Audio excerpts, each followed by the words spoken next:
بسم اللہ الرحمن الرحیم۔ السلام علیکم۔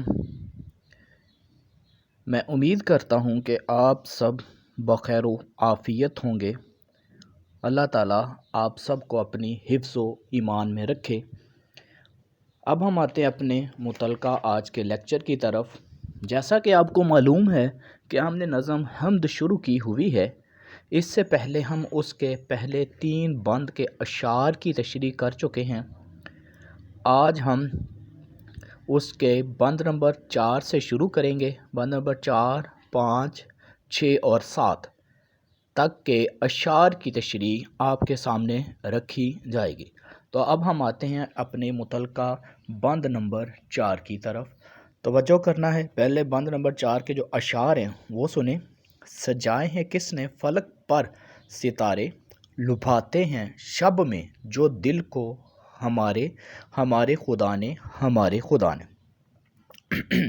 اس کے ہم پہلے مشکل الفاظ کے معنی آپ کے سامنے میں بیان کر دیتا ہوں۔ سجائے، سوارے، فلک آسمان، لبھانا اچھا لگنا، شب بولتے ہیں رات کو۔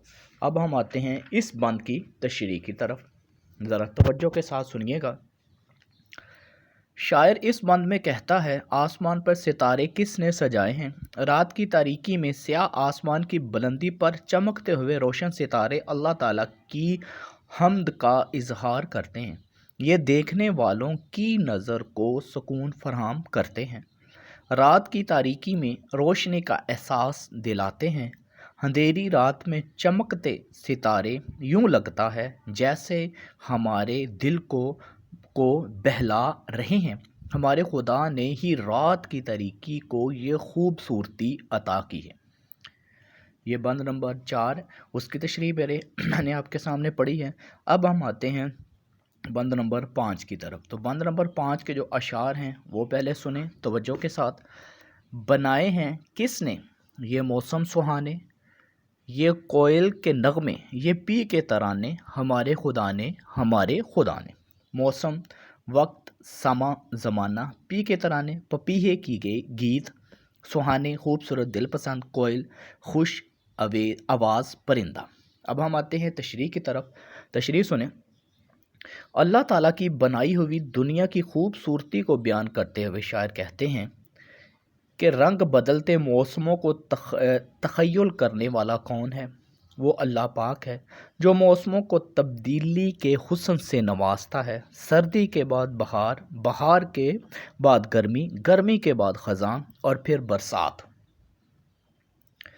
اور یہ بدلتے ہوئے رنگ اور حسن اللہ کی عظمت کا اعتراف کرتے ہیں۔ باغوں میں جو خوبصورت پرندے اپنے انداز سے اللہ تعالیٰ کی حمد کرتے ہیں، کوئل کے نغموں اور پپیہے کی آواز میں صرف اور صرف اللہ تعالیٰ کی حمد کے ترانے ہیں۔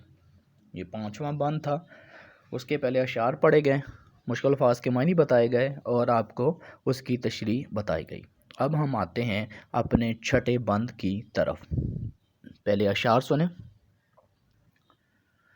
ہمیں بھوک کے وقت کس نے کھلایا، ہراس اور خطروں سے کس نے بچایا، ہمارے خدا نے۔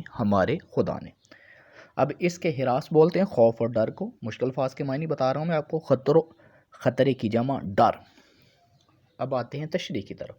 شاعر بیان کرتا ہے کہ جب ہمیں کھانے کی ضرورت محسوس ہوتی ہے تو اللہ پاک ہے جو ہمیں رزق سے نوازتا ہے۔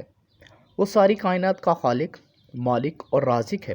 آسمانوں کی بلندیوں میں پرواز کرنے والے پرندے ہوں، غاروں کی تہوں میں رینگنے والے کیڑے ہوں یا سمندروں کی گہرائی میں پلنے والے جاندار، پاک پروردگار سب کا رازق ہے۔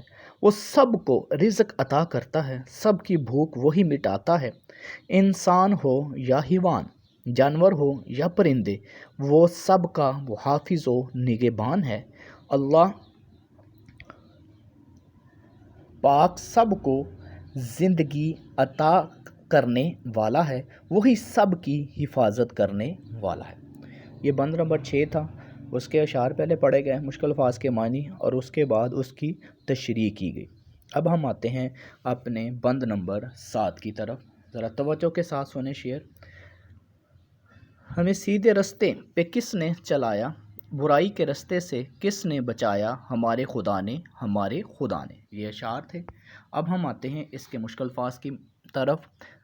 راستہ، راہ، برائی، غلط کام۔ تشریح: حمد کے آخری بند میں شاعر اپنا حاصل کلام بیان کرتا ہے۔ شاعر کہتا ہے کہ اللہ تعالیٰ نے نہ صرف ہمیں پیدا کیا، ہمیں رزق عطا کیا، بلکہ درست اور غلط رستے میں تمیز بھی سکھائی۔ ہماری ہدایت کے لیے انبیاء کی صورت میں صالحین مبعوث فرمائے، تحریری صورت میں کتاب جیسا ضابطۂ حیات عطا کیا۔ یہ ہمارے پاک پروردگار کی شان ہے کہ اس نے ہمیں نیکی اور برائی کے رستے پر چلایا اور برائی سے محفوظ رکھا۔ یہ 7واں بند تھا، اس کے اشعار پڑھے گئے، اس کے بعد مشکل الفاظ کے معنی اور اس کی تشریح پڑھی گئی۔ آپ نے ان تمام بند جو آپ کے سامنے پڑھے گئے ہیں، ان کی تشریح کو اچھی طرح ذہن نشین کر لینا ہے۔ اللہ حافظ۔